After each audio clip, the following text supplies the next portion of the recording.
ॐ सोमनाथाय नमः। ॐ मल्लिकार्जुनाय नमः। ॐ महाकालेश्वराय नमः। ॐ ओंकारेश्वराय नमः। ॐ वैद्यनाथाय नमः। ॐ भीमशंकराय नमः। ॐ रामेश्वराय नमः। ॐ नागेश्वराय नमः।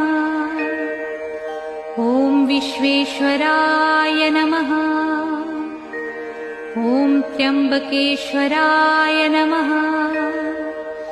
ॐ केदारेश्वराय नमः। ॐ भुस्मेश्वराय नमः।